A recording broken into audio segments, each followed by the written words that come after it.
Hey, it's Ron Johnson, and this is the Ron Johnson Show on Locked On Sports Minnesota.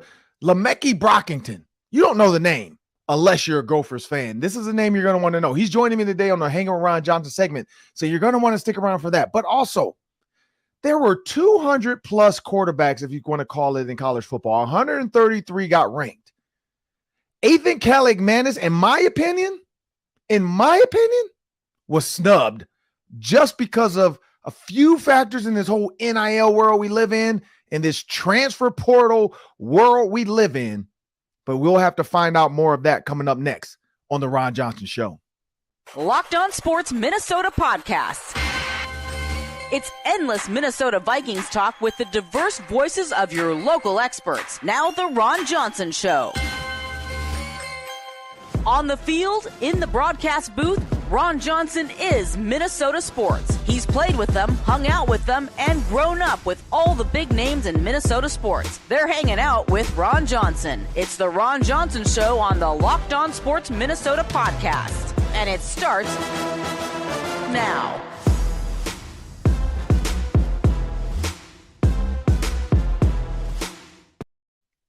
Hey everyone, it's Ron Johnson, and this is the Ron Johnson Show on Locked On Sports Minnesota. Got a loaded show for you today. Lemeki Brockington is going to hang with me on the Hanging with Ron Johnson segment. Gophers starting wide receiver, Agent Zero, if you want to call him that. But remember, this episode is brought to you by FanDuel Sportsbook, the official sportsbook of Locked On. Just make every moment more by visiting FanDuel.com/Locked On to get started today. And I always tell you, lead off with the Denver Nuggets, and then now the Miami Heat have made an entrance. Sam always says, or I don't know if it's Sam or people, the playoffs don't start until the road team wins. Well, Miami found a way to win by 3, 111-108. Great game. I was dialed in. I wanted Miami to win one because I do want an AC to just win the whole thing. Just go ahead and win it. And I think Miami got the confidence boost they needed by getting that one win, and now they have to go to South Beach for 2 games. They can win both in South Beach. The Denver Nuggets are going to be in a place they haven't been in all season, which is in trouble. And for those keeping track of the college softball World Series, Oklahoma, the number 1 seed, is tied 2-2 with Stanford. And Stanford has 2 on with 2 outs. Jordy Ball is on the mound. She has been absolutely ridiculous. But I will say this, if Stanford can't find a way to score with 2 on right now and they strand them, this is the power that Oklahoma needs. But they're in the bottom of the 8th. Softball only goes to 7 innings, people, so that means they're in extra innings. Who knows how long they have to go because this is a College World Series. They have to keep playing until somebody wins today. So we don't know if this might be another one of those 13-inning games. We know the Gophers had a long one when they played. But again, up to bat, 2 on, 2 outs. If Stanford scores, they beat Oklahoma, which is going to be shocking the world. The smart kids, the kids they didn't think could win it, might have a chance to knock off the number 1 seed Oklahoma. Now, they still have to come around and play them again. And I don't know if you could beat Oklahoma twice, but I don't think Oklahoma's ever lost. And this is the chance. And this is, it's 0-2. So Jordy Ball's ahead of the count. If she strikes her out, which I feel like it's coming, it's going to be over. And then Oklahoma has a chance to bat. But as I bring Sam Extra to the show, Gopher softball's not in it, Sam, so I'm not going to talk about it too much. But Sam, this show today is about the Gophers. And you had an interesting article that you saw there that they ranked the quarterback. Speaking of Athan Kaliakmanis, Gophers quarterback. Sam, what's the article, man? What happened to our quarterback? Where did he end up in this? Yeah, ESPN Insider, David Hale, the author of the article, put together 20 tiers ranking every FBS quarterback. So the first thing you look for, where's Athan Kaliakmanis? And you start scrolling, not tier 1, not tier 2, not tier 3. You keep going down the list. He is a tier 11 quarterback. Now, the name of the tier is called incomplete grades. So guys that have played a little bit, but we don't really have enough on them to make a judgment on whether they are good or not. So he's lumped in with Michigan State's Noah Kim, California's Sam Jackson, Boston College's Emmett Moorhead, and he is the 11th, or check that, tied for 10th, I guess, tied for 10th among Big Ten quarterbacks on this list. How do you feel about tier 11 out of 20 for Athan, our guy? So the tier itself, I don't agree with, but I do understand the incomplete because it was Tanner Morgan's team. He did come in on in case of it or because of injury. He had some great games, but he is unpolished. Like he's done some things in games I pointed out. Like I'm not a fan of how he pump fakes. Like I don't like the separate and then old school. Like I don't like that. Like to me, I don't think that's really getting much out of it. I like the Tom Brady, nice clean, the Peyton Manning, little shoulder. That's what I like about, a clean, polished QB. And of course, I'm guessing he'll go to one of the Manning camps at some point, or he's probably already been there this year. He'll get polished. He'll get some of these extras. But like, quarterback coaches like George Whitfield, some of these guys, because I know PJ asked PJ about that. And he said he does it because DBs are taught quarterbacks back up with two hands. When the ball separates, it's coming out. And that's how a lot of DBs operate. So he's separating to then pump. But his pump is so like dramatic. It's like you have a chance of fumbling the ball. I wish it was like a separate and then pump. Because as a DB, I see this separation. I don't see when you're coming together to pump. And again, put it back in two hands and really get that hard shoulder pump. But again, I get it. I get the technique. But when I look at these quarterbacks, you got Trayvon Jackson from Indiana. You got Noah Kim, as you pointed out, or Hauser from Michigan State, because they're in a battle right now. But Noah Kim, as you said, they put him right there with Athan or below Athan. I think with Athan, right? Right in the same tier. Yeah. So Noah Kim is allegedly going to be Mel Tucker's starter at Michigan State over House.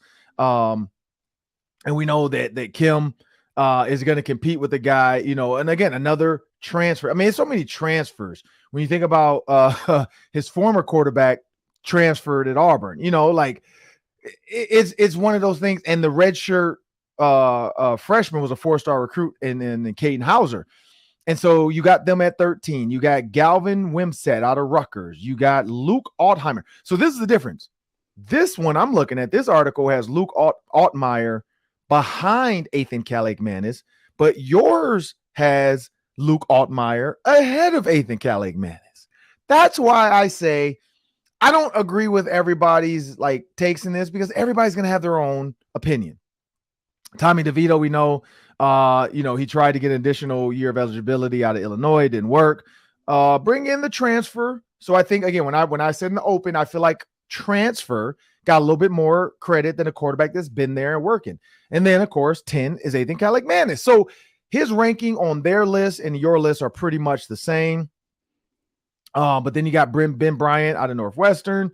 You got Jeff Sims out of Nebraska. Again, another transfer portal kid from Georgia Tech. You got Hudson Card out of Purdue.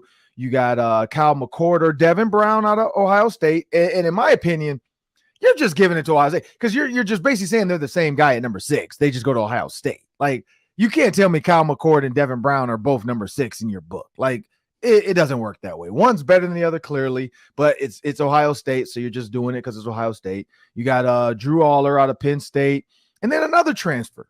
You got Cade McNamara. Now, out of Iowa, I will say this. Cade McNamara out of Michigan, when he was in Michigan, it was good. So I understand that one. And then you go down to Tanner Mordecai. Mordecai out of Wisconsin. You got Talia Tagovailoa out of Maryland, and not just in name, because I know a lot of people are saying like, oh, he's just up there now because he's a Tua. He's Tua's little brother. No, the kid is good. He's proved he's good. He can move with his feet.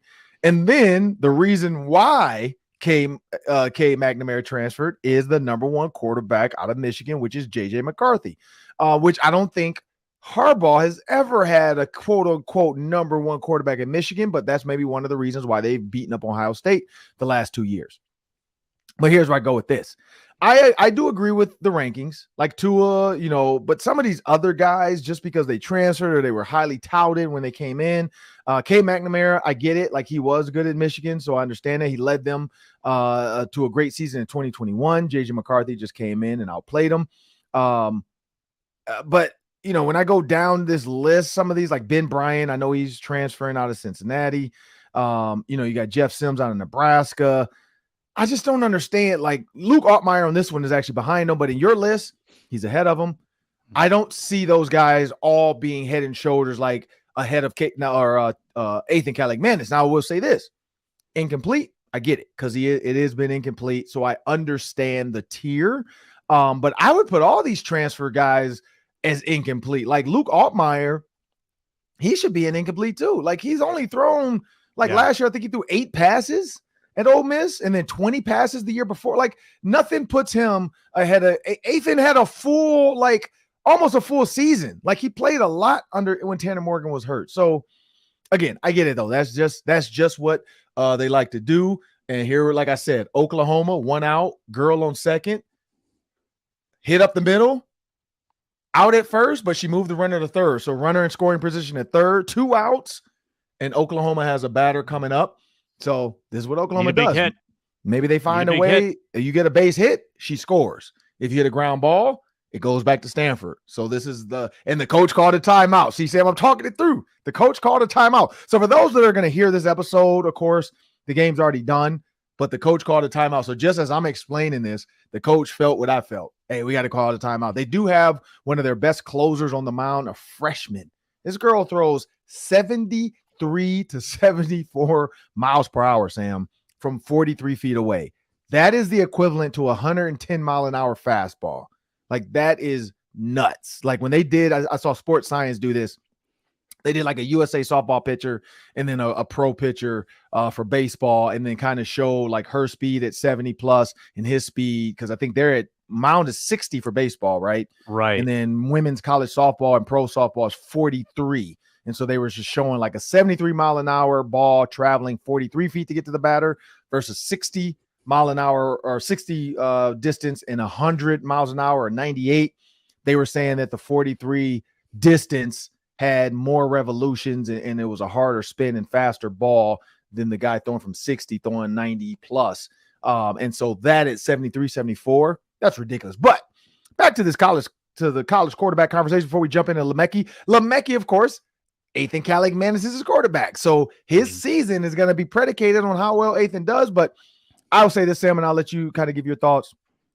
I truly believe a lot of these transfers got the benefit of the doubt over at Athan Kaliakmanis, who have been there. But I do understand the incomplete because it is truly he's never started a full season, came in as the guy, and had an offense built around him.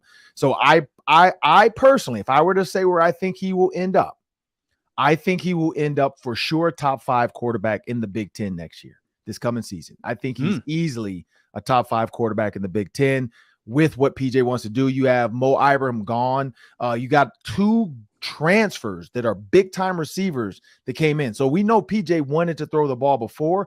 He definitely wants to throw the ball now, and Athan's the guy that can do it. But I see him finishing in the top 5. I don't know, Sam, your thoughts. Yeah, I mean, how many returning quarterbacks are there in the Big Ten even? I mean, there's not many. Most of them are either first-year starters, JJ McCarthy program, or they're transfers. Yeah. Right? So McCarthy, Tagovailoa. Yep, Tagovailoa. Tua Tua's brother. And Kaliakmanis does have the advantage, like you mentioned, of being in the system. He threw 111 passes last year. Altmaier has thrown 54 in his career and only 17 last year. Right. So they're giving a lot of preference to the name of the program. Like they basically admit in the article that just because this guy plays for Penn State, he's going to be high on the list. Because this guy plays for Ohio State, he's going to be high on the list. And maybe they're right. Like those programs do produce good quarterbacks. I get it. But the guys that are in tier 6 and 7 who haven't really done much at all, like Altmaier, Hudson Card hasn't done much either. You know, he came from Texas. I don't think they're head and shoulders above what Athan can be. And we'll find out. It'll be the conference is going to be totally different looking this year because of all the player movement, the quarterback movement, coaching movement, this new era of college football. It's really hard to predict year to year, isn't it? Yeah, I mean, it is. And again, even Taven Jackson out of Indiana, he's transferred from Tennessee after 1 season. So it is what it is, man. It's one of those things where the writers like to write, and then in the end, they have to play football. And after they play football, we'll see where the chips fall. And I think they're going to fall in Athan Kaliakmanis' way. And before we jump over to Lemecki Brockington, Tiara Jennings, who is one of the best, if not the best hitter in college softball, is up to bat. Girl on first, girl on third, 2 outs, 2 strikes, no balls. This is what softball, baseball, all sports. It's like Michael Jordan having a chance to shoot the ball at the end of a game. Tiara Jennings at the plate. Oklahoma couldn't have written a better script for her, and she hits a line drive to the fence, Sam, and she's going to bring in one, and she makes to second. She brings in two runs by Tiara Jennings. Tiara Jennings hits a double. Sam, Oklahoma is now up 4-2 in the top of the ninth. Stanford still has a chance because they get to bat, but Tiara Jennings did what LeBron does, what Michael Jordan does, and what Stephen Curry does. She hit the big shot at the end, or Judge, what Aaron Judge would do. She hits the big shot at the end. She didn't do what the Twins would do, which probably end up getting hurt or something, sliding in second after the hit. But she is definitely the best hitter in college softball right now as far as seeing the ball, Sam, and she put it into right center to the fence. That's what you do in the hole. Hey, it is what it is, but we got to move into LeMekki Brockington. I'm Ron Johnson and Sam Ekstrom. We'll be back with LeMekki Brockington and Hanging Ron Johnson segment after a word from our sponsors. Loving the Ron Johnson play-by-play. That's good stuff. You can also check out those lines at FanDuel along with the NBA Finals. Make a fast break to the FanDuel Sportsbook app for these finals. Game 3 coming up, going back to Miami. Series tied at 1. If you want to get started, you want to be a new customer, you get a no-sweat first bet, up to $2,500 back in bonus bets. Yes, $2,500, 2500. You get that money back in bonus bets if your first bet doesn't win. Great promotions at FanDuel. Sometimes they have odds boosters, a bet 5, get 150, all sorts of promotions constantly generating on the FanDuel Sportsbook app, which is very easy to use, and you get paid instantly when you win. No better place to bet the playoff action than America's #1 sportsbook. You can visit FanDuel.com/lockedon for more information and to get started. FanDuel.com/lockedon for that no sweat first bet if you're a new user, up to $2,500 back, you guys. FanDuel, the official sports betting partner of the NBA. We're now in the Hanging with Ron Johnson segment. I love these. I mean, I've had Chris Altman-Bell on here. I've done Tyler Johnson, Antoine Winfield on different facets where I got to sit down and interview these guys. Of course, Chris Altman-Bell was the player of the game when they played Indiana, and I was the sideline reporter for iHeartMedia. And now I get a chance to introduce you guys to the up-and-coming new receiver that's kind of like, I told this kid this last year, and I don't lie about this stuff, man. Like, I'm not gonna ever blow smoke up anybody's butt, but I'm bringing LeMekki Brockington on. Gophers wide receiver. He's a sophomore on the field, junior in school, and he can attest to this, man. Like, I think it was after, I don't know if it was Wisconsin game or what game, but I texted him and said, hey man, like, you keep it up. You got it. You got the stuff. This was last year I said that to him, and then fast forward to the spring game. Big Ten Network is talking about he had a great spring, and he's one of the highlights of the spring game, and so on and so forth. So I just want to let people know I saw it before everybody else did. I told him, you keep working, and he can go in that locker room and ask any other receiver. I don't just send those messages out to people. Chris Altman-Bell, I've talked to him before about that. Rashad Bateman and Tyler Johnson. That's really it. And it's not that those other guys aren't good. I just don't want to blow smoke and tell every single player like, oh man, you got this, man, because it's not genuine. And so when I saw this young man play, man, I noticed it right away that he has that quick twitch. He has that it. And for those that don't know, I don't say it much on this show, but I was the all-time leading receiver at the University of Minnesota. Had some of the biggest games in Minnesota history, beating Penn State, beating Ohio State, amassed close to 3,000 yards, 31 touchdowns, so on and so forth. So when I talk receiver in college football, I know it. But this is a kid here, man, that he's beyond just a receiver. I could see him in some jet sweeps, doing some other things in his offense. But I want to thank LeMekki for joining me on the Ron Johnson Show, man. Let's talk about the spring game. You had a great spring.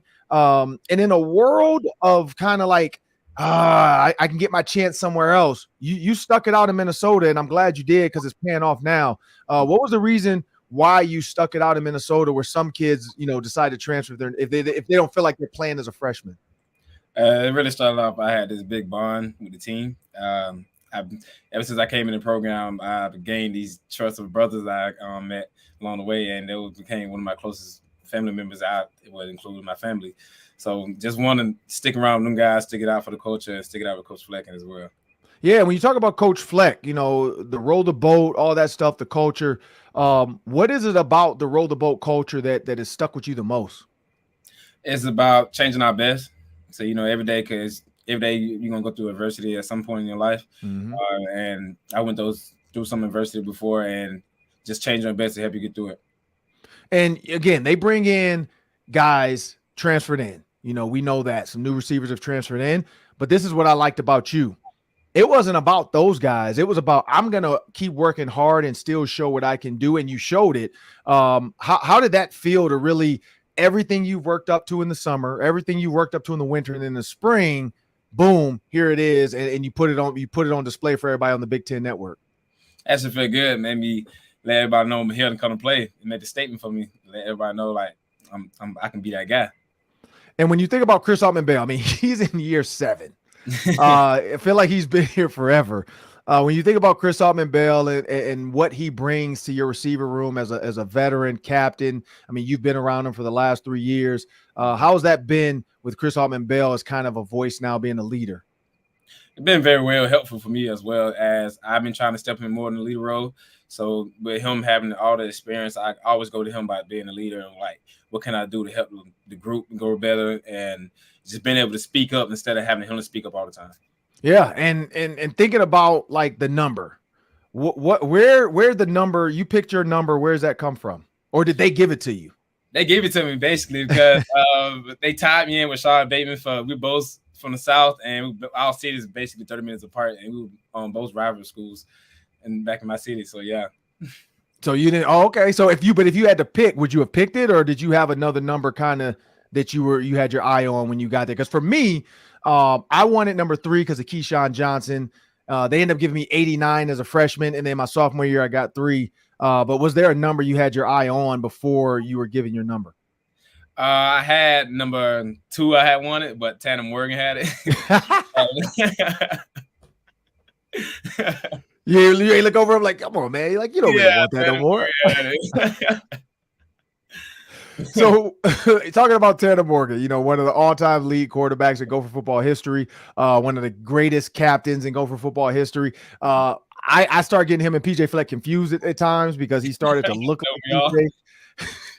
But with Tanner Morgan, man, like how, like, married, like he's like a little adult. Like, how was that having a married quarterback in college in your locker room? It actually helped you step up your game in a mature way. Actually, like him taking a role, like taking the boat and leading the boat. Everyone following his lead. Him being that voice on and on off the field. It's just been a great part of my mature level. And you mentioned that you're from Georgia, Rashad Bateman. Did that help in the recruiting? Seeing how Rashad flourished here in Minnesota. Did that help you, saying, you know what, like I saw Rashad do it. Of course, he started off in one number, ended up being agent 0 when they offered it. You now move on to number 0. But coming from that area in Georgia, was that a little bit of a help as well? Because I know there's a little Georgia pipeline going right now. Yeah, I also talked with Bateman during my recruitment process as well. So yeah, he also helped a lot. And thinking about your receivers, again, you guys got a lot of guys that are going to be competing for these positions. Matt Simon, being your receivers coach, has played the position, but you got Corey Crooms, you got yourself, you got Chris Altman-Bell, you got Daniel Jackson, Elijah Spencer now. You got Christian Hoskins, who's young, so he's probably not young, but Christian Hoskins, who's been there. You got Kenrick. You got a lot of guys in that room, but the first couple, that I kind of, threw out there are the ones that I, see the most. Yourself, Corey Crooms, Chris Altman-Bell, Daniel Jackson, Elijah Spencer. Mm-hmm. When you look at your group of 5, what are you guys? Because I know PJ is big on competing together, but what do you guys do to push yourselves? Because again, when people see the number 0, I don't think they realize you're 6 feet. Like, I don't know if you've ever been told this, but you come across as a smaller receiver. You know what I mean? Like I don't feel like you're 6 feet, but you are 6 feet. You're 200 pounds. So you are one of the bigger, solid receivers. What do you do differently than, because, Elijah's 6'2", but, then Daniel Jackson 6 feet, Chris Altman-Bell 6'1", and then Corey Crooms is 6 feet, but you at 200 pounds are probably one of the bigger, stronger of the group. What are you doing to set yourself apart from the group?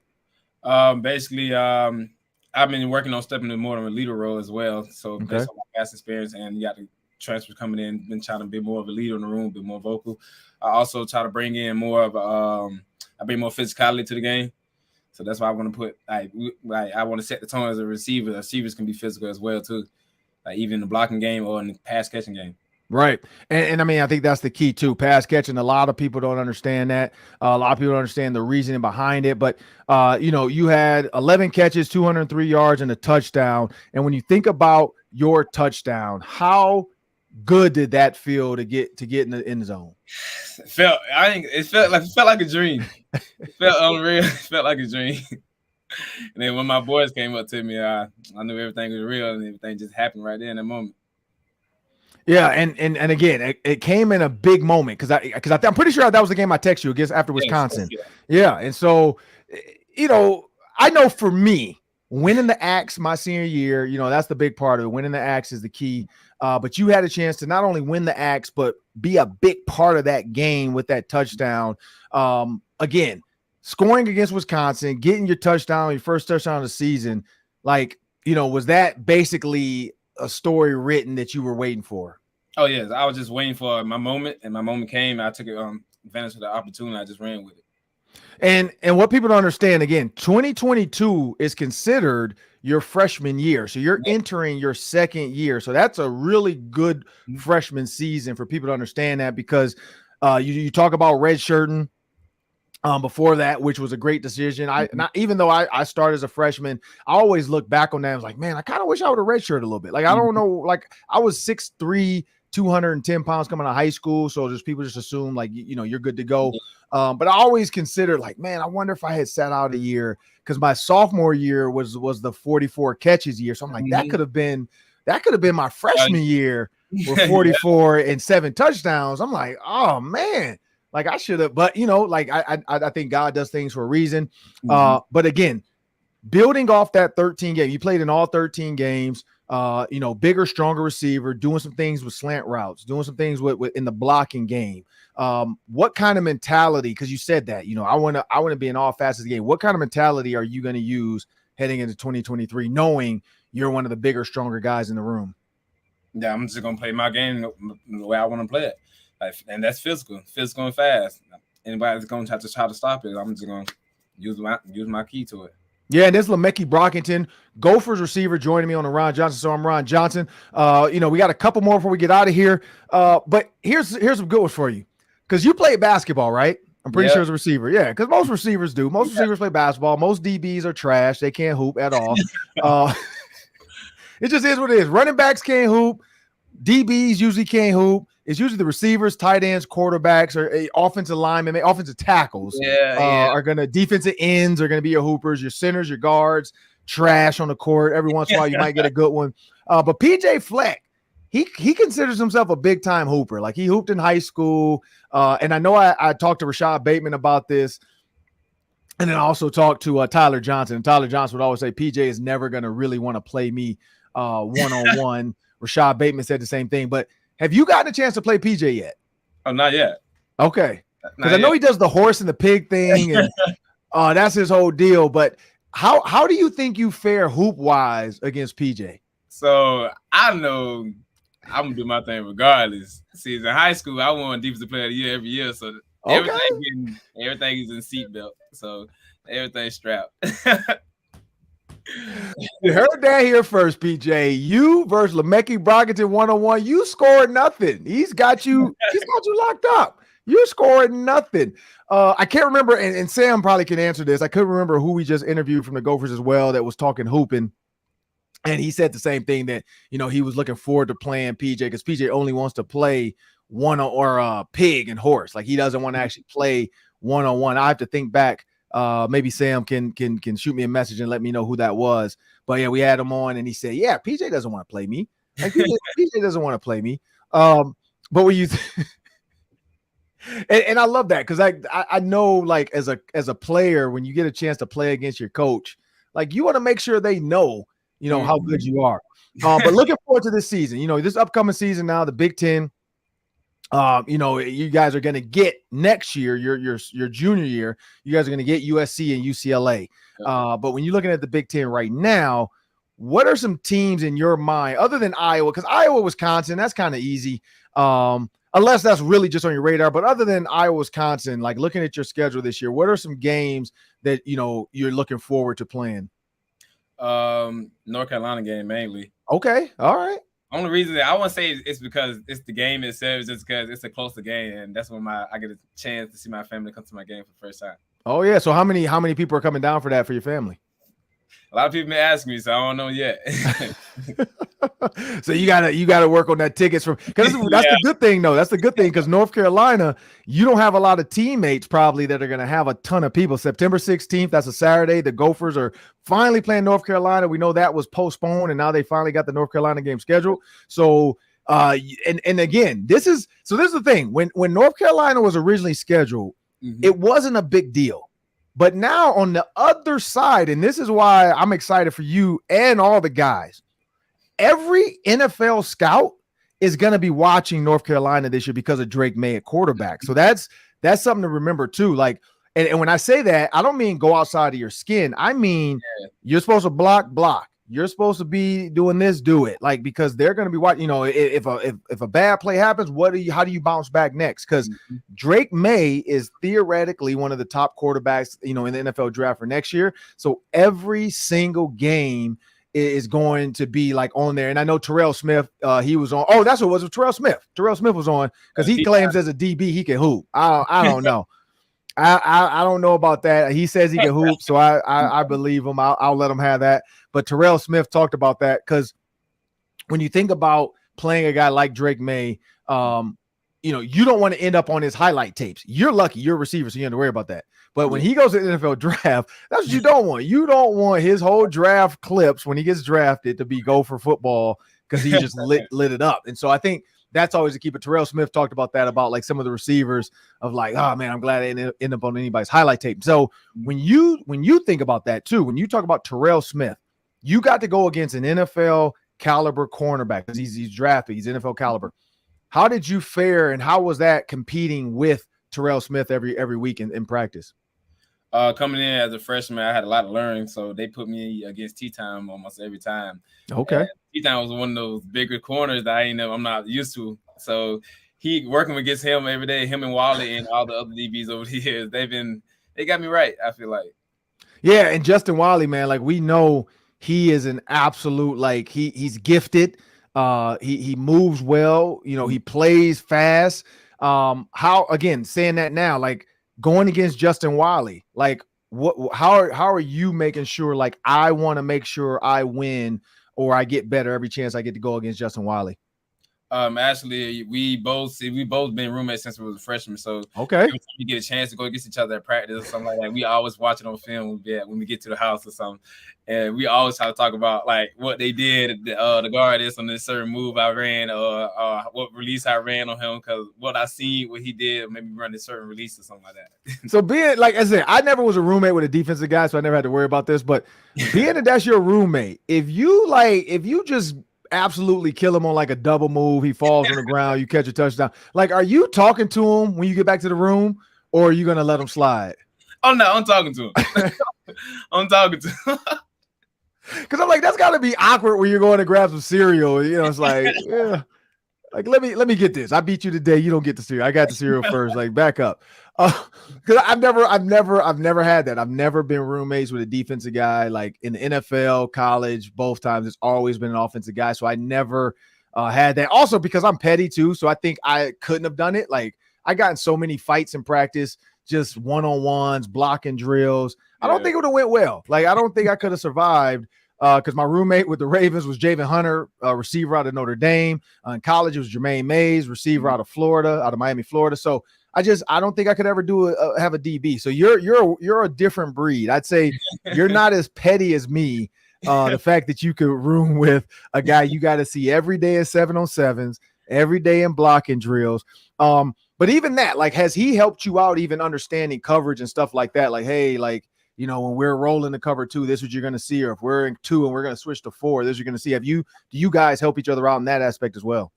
Yeah, like we also talk about like some concepts like that we might kill them on our practice, and we'll talk about like over the film and saying like, yeah, like if y'all do this, like ain't no way we can stop it if we in this certain coverage. So I start picking on like this type of coverage. Like I look at like practice and start like understanding like what's going on.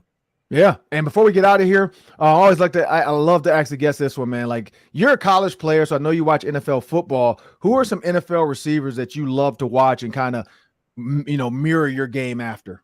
One person I've been watching over the past NFL season, CeeDee Lamb. Oh, okay. I've been watching. So, like, is Justin Jefferson on your radar, or is like CeeDee Lamb? Yeah, he is. But like CeeDee Lamb, I like CeeDee Lamb. He's a physical dude. That's it. That's my style. He is. And I will say that the Colts DBs, because I coached Reggie Wayne with the Colts. And so when I got a chance to talk to some of the Colts, one of the Colts players, that's the one thing he did say, man, Justin Jefferson ain't physical, man. He ain't pushing us around. He ain't doing all that. Yeah. So I definitely understand that. CeeDee Lamb, he'll shove you off the line of scrimmage.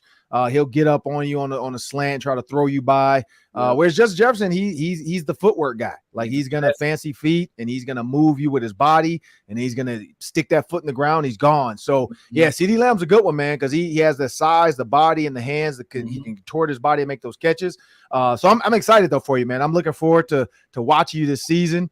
On Gophers game day, I'm for sure gonna be making sure I break you down every week, because I told you, man, after that Wisconsin game, I'm like, man, you're there. Like, you got the body, you got the tools. So super excited. But I'm Ron Johnson. That's Lemeki Brockington. I want to thank you for joining me on the Ron Johnson Show. Coming up next, we got the Daily 3 with myself and Sam, and we'll do that after a word from our sponsors. Always enjoy talking to former Gophers. Lemeki Brockington, people know the name. Get to know the name. This kid, if he's healthy the entire season, this kid's going to have a pretty good season, in my opinion. I watched him. Like I said, I watched him against Wisconsin and got his first touchdown. So I think this is a kid that can build on that. He has the size, sneaky size. He doesn't look like he's that big, but he's 200 pounds. And so he doesn't act like that, but he will play that way on the field. But remember, the Twins, as I mentioned, Oklahoma doing very un-Twins-like things. The Twins are headed to Tampa Bay to take on the league's best team starting tonight at 5:40 p.m. You can catch every pitch with the Twins' hometown broadcast with SiriusXM on the SXM app. Just search Twins. Well, we got the Daily 3 coming up. That's 3 questions. We're going to take about a minute each today. Take it away, Sam. 111-108. That was the score of Game 2 of the NBA Finals. The Miami Heat. They do it again. They win a game that many thought they had no business winning. They take down the Nuggets for the first time this postseason that any time has done that in Denver. So they go to Miami with the series tied at 1. I missed the game, Ron, so I need you to tell me what I missed. What was your reaction?